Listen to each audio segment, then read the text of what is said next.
when you have a short-term rental in a place where people go to vacation and they're looking for that hospitality experience, they want that getaway, they want that R&R with family, friends, whatever. It's a totally different crowd than, hey, let's just do a short-term rental because we can near the airport because it's convenient. And it was convenient. It was a convenient mess for us too. What's the difference between focusing on profit as opposed to hospitality? How do you deliver a great guest experience? And what are the advantages of vacation rentals over other forms of property investment? Frank Iglesias is the special guest on the Host Planet podcast, and he'll be answering all these questions and more on today's show.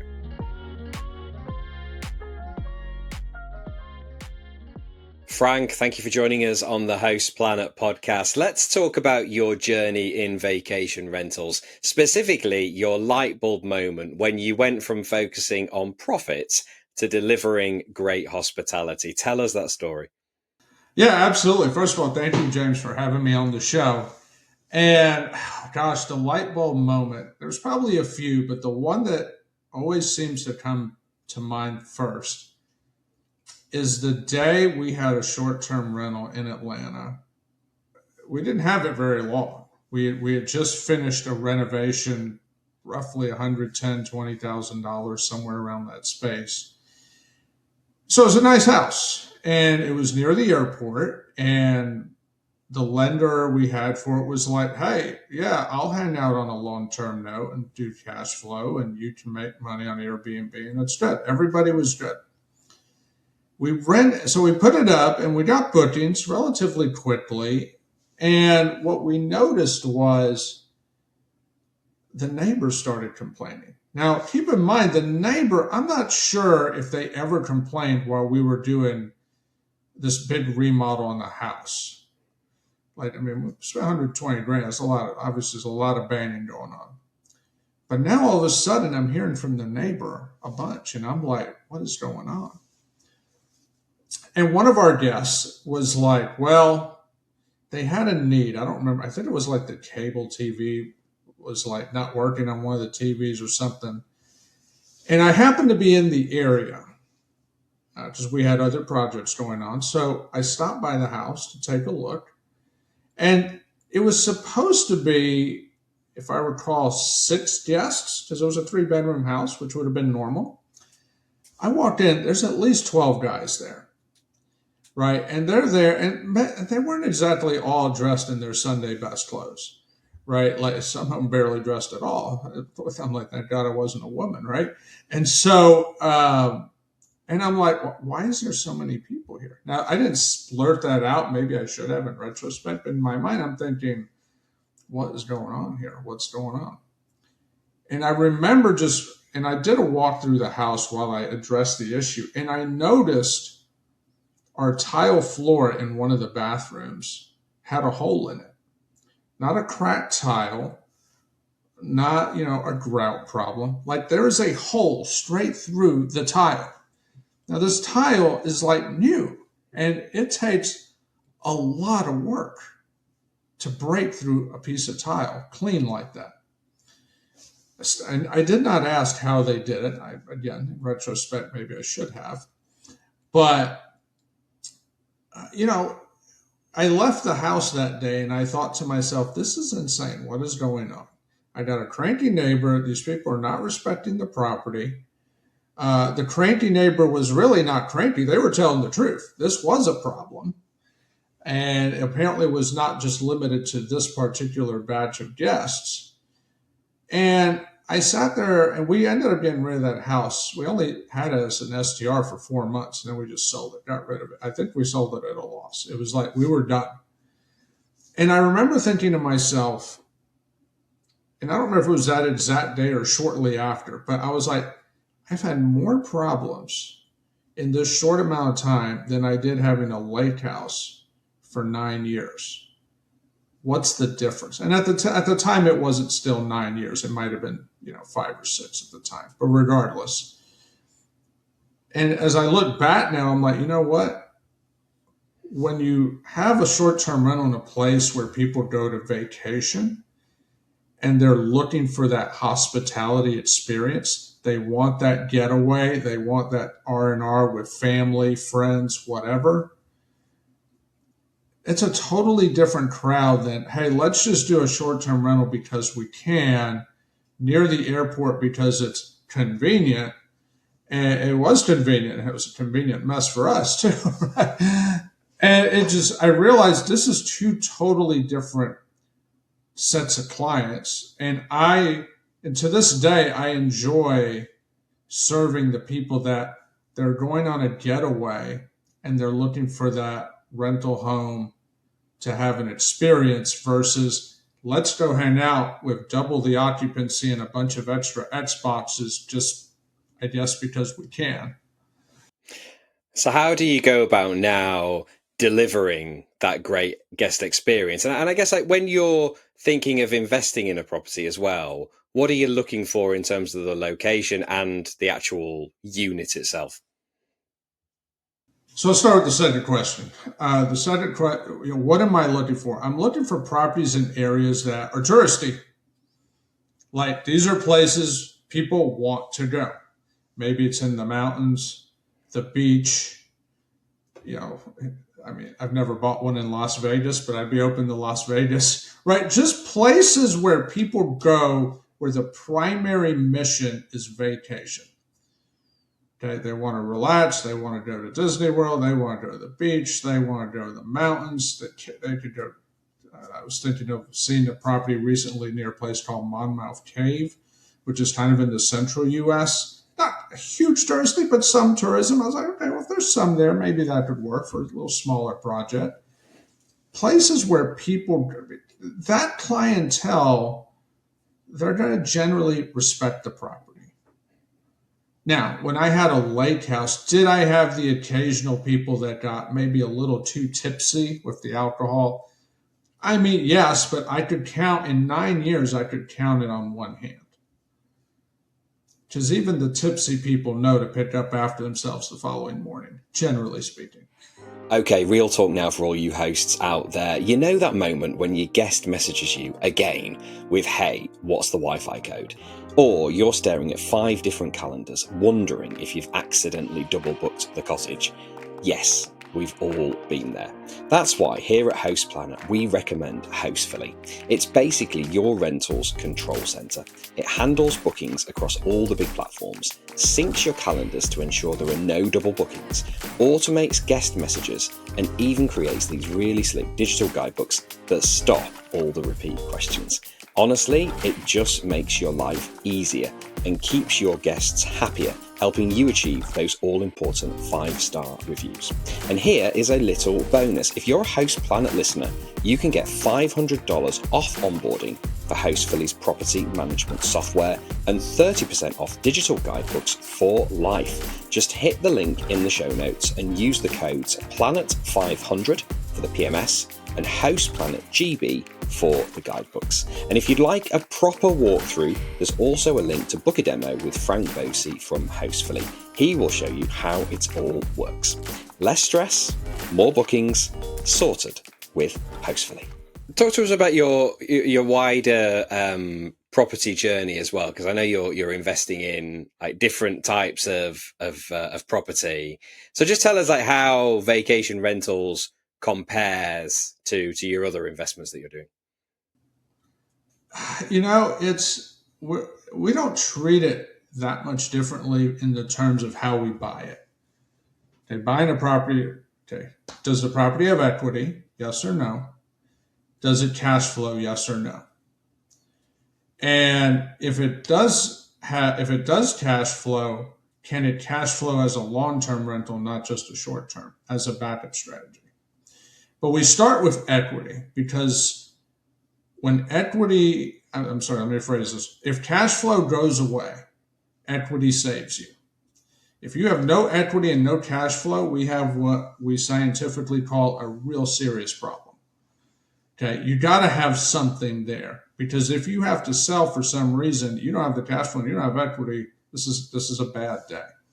So we're always looking for equity first and foremost. If I don't have equity, but I got strong, then I want very strong cash flow because the first year or two of that cash flow is going to do what? Build equity. Because I'm not going to count on the market if I don't have to, especially in the United States right now. A lot of markets are in a stable or depreciating state, far more than they are appreciating right now. Now, of course, everything's hyper local, but generally speaking, that's the dynamic. And so equity position is key. Then when I switch over to cash flow, if I can rent it as a long term, that's a huge plus. And then I can make it a short term and I'm augmenting income. If short term rental is my only option to make it profitable, I'm going to take an even harder look at the area to make sure that is going to work. There are counties and I'm based in the Atlanta, Georgia area. There's counties where they're like, nope, we don't want them, right? Like the numbers could work 100 times over, right? But there's nothing touristy there. It's just a nice place. But, you know, and what I find is if I'm going to go to places that are more tourism oriented, I'm going to have less risk on having a cash flow problem, because the nature of that area is to draw people in for this purpose. Whereas a lot of people, and right, it's nothing new, they're buying Airbnbs in all kinds of places that, you know, there's literally nothing special about it. And, you know, a county can come up any day, any given time and say, you know what, we don't want to do that anymore. Too many neighbor complaints, da, da, da, da, da. Next thing you know, that cash flow is gone. Oh, by the way, it doesn't work as a long term. Oh, and you bought it without any equity or very little, and then the market dropped. And all these scenarios have already happened. So these are real concerns. So, you know, I looked at it first, you know, it's the basics, cash flow and equity.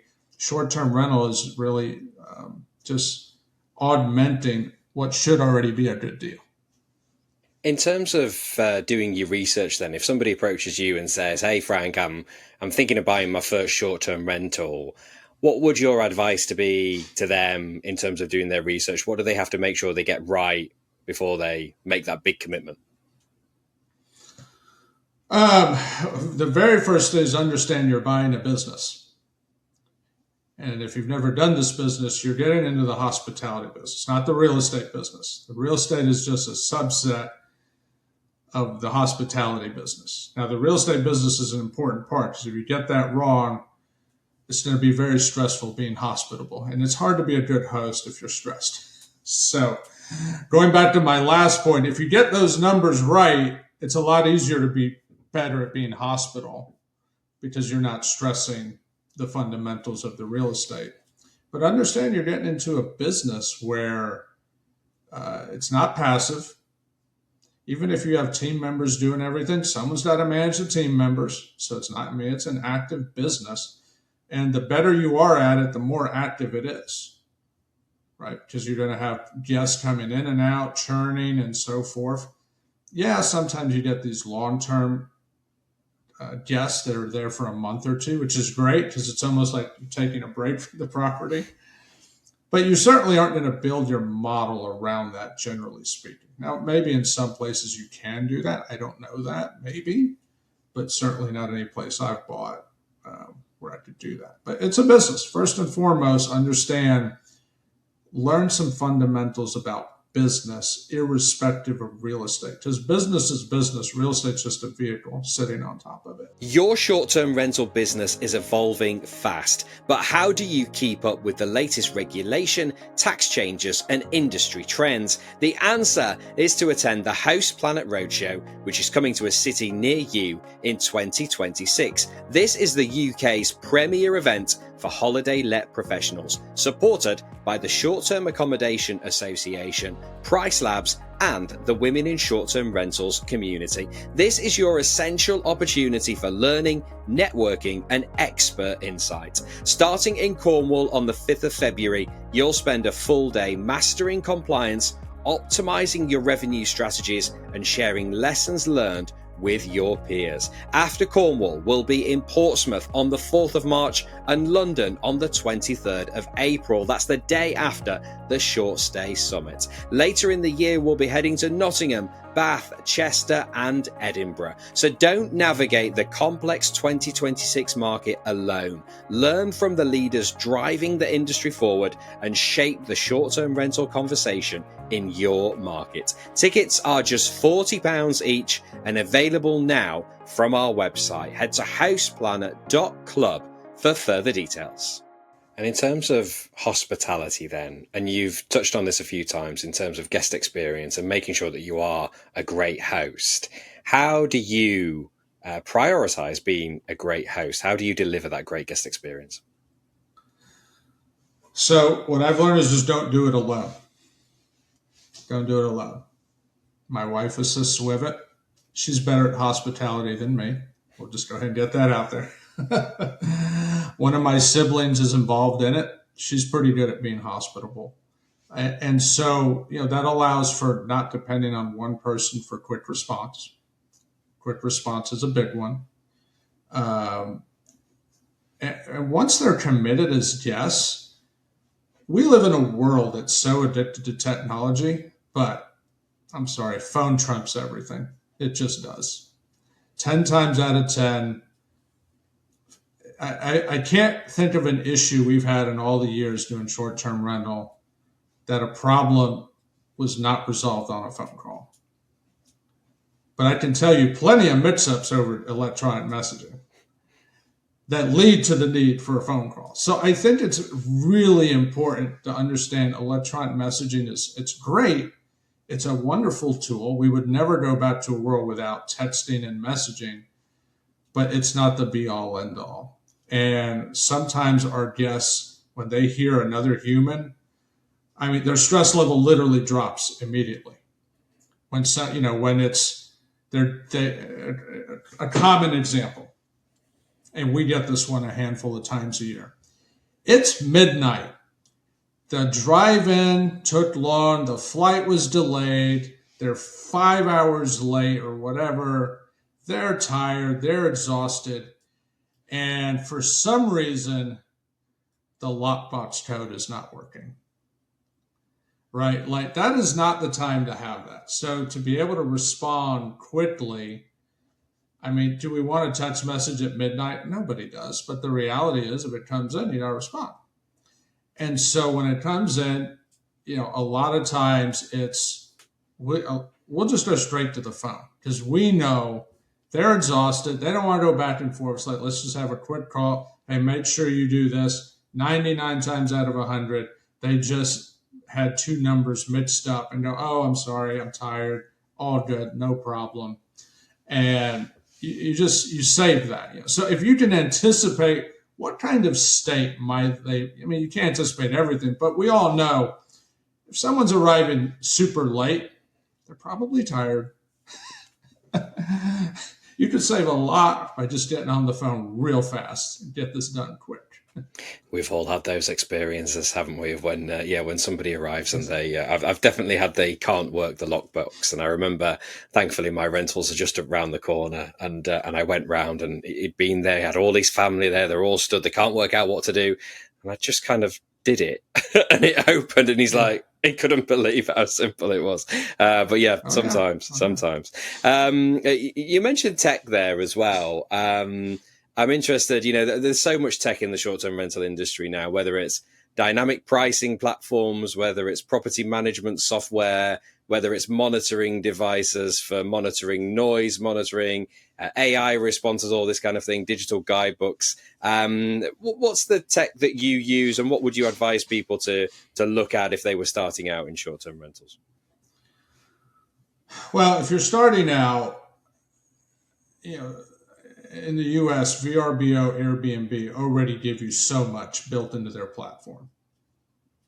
So just leveraging everything they give you gets you a tremendously long way. Yeah, you could do dedicated booking sites. Yes, you could do all these fancy tools. But before you start spending money and extra time on all these other things, leverage what you can get for free. because they give you a lot. And if you just leverage, I mean, that'll get you most of the way. We don't really need to do a ton above that. The biggest piece of tech we use beyond that, obviously you want to have a strong Wi-Fi. And we don't do like basic Wi-Fi. We get a faster connection. The extra few bucks you spend just saves a lot because we leverage that. The thermostat would be the next big thing because guests will walk in there, and if I got a house in Florida, which I do, we have it on the door. When you leave, set this to 78. Don't leave it at 60 because that's why that sticker was born. And, that makes for a really expensive electric bill in Southern Florida. So just as, it could be in the mountains, it'd be the same thing in reverse, right? So, managing, having that thermostat be Wi-Fi enabled, have a Nest, a Kobe, whatever you want to do. That's huge. We have a pool heater. It's on Wi-Fi. Because if we have to depend on the pool guy to come turn on the pool heater, that's an extra trip charge and so forth. So it's like I just manage that thing from the Wi-Fi and everything's good. Any type of tool you could do that can either take care of conveniences or manage the devices that are there to make sure they're in a good state. One that we're considering, for example, would be get a Wi-Fi enabled refrigerator. Not because we have any need for one, because we don't, but maybe here, and maybe you could tell me about this, sometimes people will call about the ice maker. Well, the ice maker's having trouble. So I'm like, do these Wi-Fi refrigerators, can they tell me the status of the ice maker? If they can, maybe that would be helpful. I've never done it, but I could see that being a use case. So, things like that. Definitely in Florida, I would imagine. Not much call for it in the north of England, I must admit. In terms of getting those 5-star reviews then, how do you ensure that you're getting good reviews all the time? Be responsive. That's the number one thing. And then if you can solve a need quickly, solve it. Recently, we had a guest say, you know what? The pillows were just getting a little older. And we have to remember that pillows don't last as long for whatever reason in a short-term rental than they do. We could use the same pillow in our house for 5 years and somehow we don't have a problem. Short-term rental, 12 to 24 months, you're done. So still haven't quite figured out why that is. But what I do know is when they call and say, these pillows seem to look, no problem, Mr. and Mrs. whoever, I'll be on. There'll be boxes on your doorstep in the next day or two from Amazon. Brand new pillow. And they're happy. I'd say, so to be able to solve problems quickly, in particular bedding, it seems to me the bedding, if you solve the bedding, everything else seems much less concerning, right? Second would probably be make sure you have kitchen utensils, which they're always there. We're always good there. I have gone to a short-term rental where it was light and you're like, right? So good idea to have a lot of utensils there for the kitchen. But the bedding's the big one. Nobody's happy if they can't sleep well at night. So the mattresses, every 2-3 years, we're changing mattresses and we're changing pillows. And if we don't want to spend top dollar on a mattress pad that's nice and plush does wonders for these beds. So. Yeah, very much so. Yeah, we are selling sleep, aren't we? So make sure you've got a decent mattress, and if not, the mattress toppers they can really help. Okay, then, Frank. So we've got a few questions to finish then that we ask everybody. What's your favorite brand in the STR industry and why? So I have two favorites. One is Amazon because they deliver anything my guest needs. It seems quickly.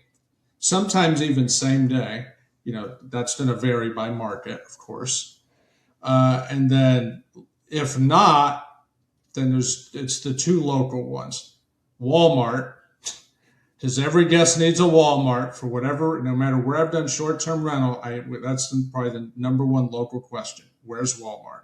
They want to go get whatever they need They want to know where to, not as much these nowadays. It used to be, where's Walmart? Now everyone has GPS. So now it's, which Walmart should I go to? Because there's options. And then, of course, if worst case scenario, if we have to send a contractor over there to fix something, where's Home Depot, where's Lowe's, where they can get whatever they need if we can't get it delivered there. It's just the basics, just those basic brands. Those are the things that keep it running. None of the fancy stuff, the basics. Dealing with things quickly is one of the keys, without a shadow of a doubt. Is there an individual in the short-term rentals industry you'd like to give a shout out to, and why? I have to admit, I don't know a lot of the names in the short-term rental space, so I don't know if I have a name per se. There was a gentleman he was talking about the investment space. I'm trying to remember his name. He was on Instagram a lot. And I apologize, I don't remember his name. But what I really liked about him was he was really big on go into the property and furnish it well up front. That was his big thing. You could have a process system on some of the things we talked about, but if you furnish it well up front, you solve a lot of problems. So don't stimp on, it doesn't have to be top dollar, but nice looking furnishings, and not just nice, but it makes sense for the setting. Okay, so if the house is near the beach, having that beach vibe. And I know, like, I've been to many beachside condos where there's zero light blue in the condo. I'm like, I'm by the beach, I'm looking for light blue. It's just the thing, right? Or turquoise green or something. So it pays, if you're not sure if this is something you could do a great job on, to work with a designer. So again, I apologize, I don't know the names, but I know there's people on Instagram. I just hadn't kept up with the names.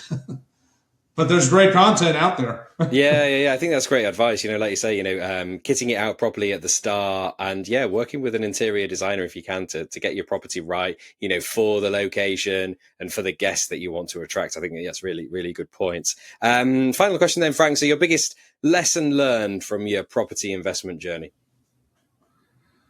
Short term or all together? Give us a short-term one. Okay, my biggest lesson for the short term, I'm going to circle back to where I started. It's a much more enjoyable business when you're serving people that are going to somewhere for pleasure. It's easy to be hospitable when people are going places where they expect it.